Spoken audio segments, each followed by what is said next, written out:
This is Living Power with Dan Hurst. It affects people who were born in Jerusalem.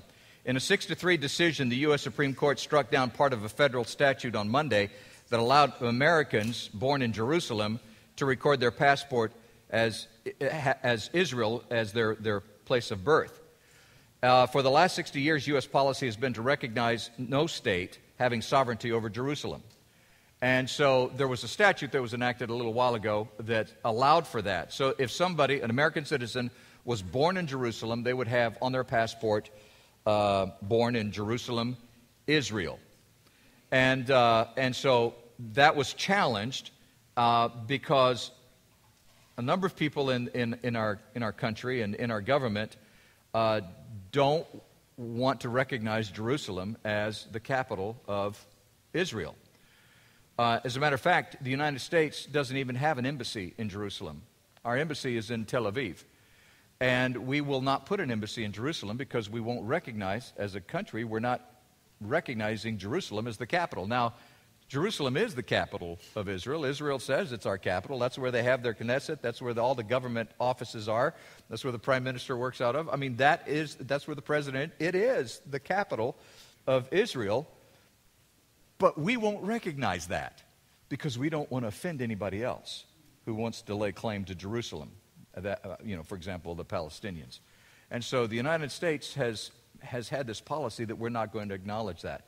We had taken a step toward acknowledging that by allowing people to declare Jerusalem as a city in Israel.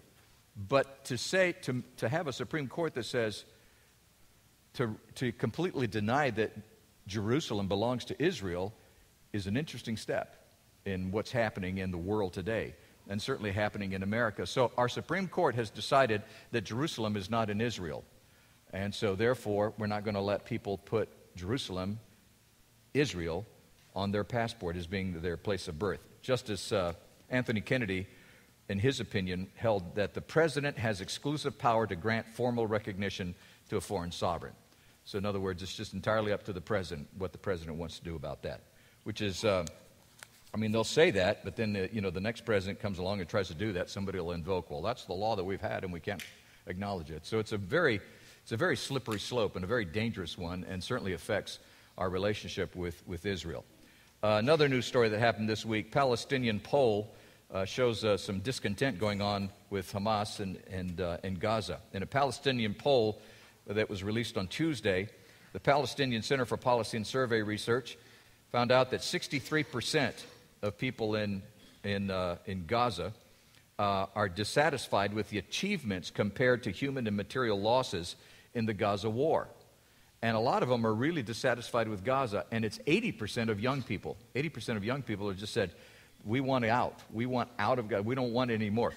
But interestingly enough, 63% of them still say, we should launch rockets at Israel.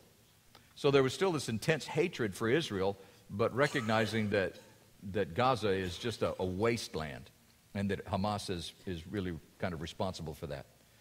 Another news story, nuclear talks, ignoring Iran's missiles in the nuclear talks. And by the way, the nuclear talks, there's a deadline at the end of this month. Now some of the world powers are saying, let's extend the deadline even more without insisting that Iran make any concessions or decisions. And so they're probably going to extend it and even further. But the failure to address Iran's ballistic missile program in any agreement could be a dangerous omission, a panel of experts told U.S. lawmakers on Wednesday. Tehran has the largest ballistic missile arsenal in the Middle East. Another news story, an Iranian general, Brigadier General Hossein Salami, who's the deputy commander of the Iranian Revolutionary Guards, on Wednesday said that while the U.S. speaks loftily about security and global development, it remains our worst, most vicious enemy. It's interesting that Iran would say that about us. One final news story. Iran is backing the Taliban with cash and arms. That shouldn't come as a surprise, but here's a news story about it. When Abdullah, a Taliban commander in central Afghanistan, needs more rifles and ammunition, he turns to the same people who pay his $580 a month salary, his Iranian sponsors.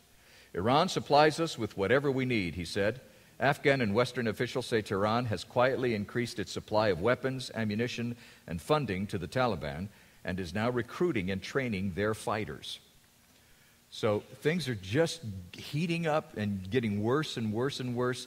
And as we talked about last Sunday, that swath from Iran that goes through Iraq, through Syria, and into Palestine, and obviously gives them direct contact with Israel, it appears that that's what Iran's plan is, and that's how they intend to take control. And ISIS is, or the Islamic State, as they refer to themselves, is certainly playing into that and attempting to do that very thing. On behalf of Dan Hurst and the Open Class, we want to thank you for watching. We hope it was a blessing.